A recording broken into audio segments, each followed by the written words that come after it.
Hey guys, Bo HD here from How To and More, and today I'm going to take a look at the all-new Moto X phone. This is a phone made from Motorola and Google, and it's one of the only phones I can think of that is assembled in the United States, so that's pretty cool.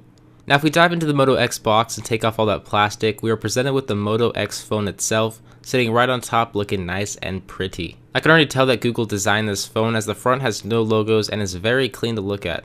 But if we set that off to the side and take a look at what's underneath, we'll find a Motorola packet that contains the instructions and setup guide. Now under that we find of course the micro USB charging cable and wall adapter, which has two USB slots rather than the one slot for charging, so that's a nice little perk. And then we have the SIM card tool for connecting to your service provider. Now if we take a look back at the Moto X and remove the plastic covering, I am immediately greeted with a very clean looking phone that looks really nice. It reminds me a lot of the Nexus 4 as it has no logos and the screen takes up most of the device, which I personally like a lot. The Moto X also has a curved Kevlar back, which makes the phone easier to grip in the hands, in addition to making it fit really well in my average size hands. If you take a look at the outside of the Moto X, you'll find the power on and off buttons on the right hand side, with nothing but the SIM card slot on the left hand side.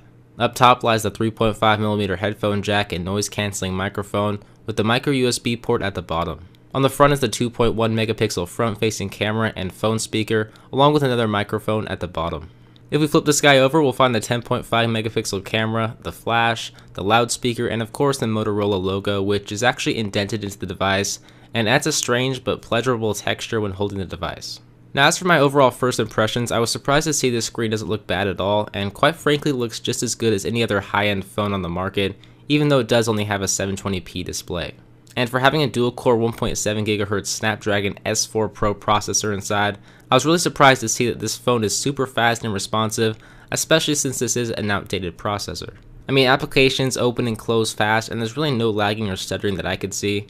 And this is really the first device I have used where specs are kind of irrelevant to the Android experience. For example, this phone technically has a dual-core processor, which Motorola nicknames the X8 chip, because it uses software to optimize it as 8 cores, with 4 cores making up the Adreno 320 GPU, and 2 cores for the processor itself, and 2 other cores for the natural language and contextual computing processors. Now to be honest, this is kind of a gimmick to make these cores optimized by software, but to be honest, the software optimized cores for language processing is actually kind of useful, as it makes the always on Google Now functionality very fluid and responsive. I mean, without even having to touch the Moto X, you can say, "Okay Google Now, what's the weather?" It's 74 degrees and clear in Portland. Or, "Okay Google Now, how tall is the Empire State Building?" Empire State Building is 1,454 feet tall. As you can see, it works really well and is a neat little feature Motorola included with this phone. Other nice features include active notifications, which display information on your screen without having to actually press any buttons. It works by either giving your phone a little nudge if it's on a flat surface, or by simply taking it out of your pocket. This, in my opinion, is a killer feature I will make sure to cover more in my in-depth review, but I already wish every phone had the option to do this. The other interesting feature Motorola put in the Moto X was the ability to shake your phone to open up the camera app, even if it's asleep. And I gotta say, it works pretty nicely. Now with all of these added Motorola features along with the software optimization that makes this phone wicked fast, my question for you guys is, do specs really matter anymore when buying a new smartphone?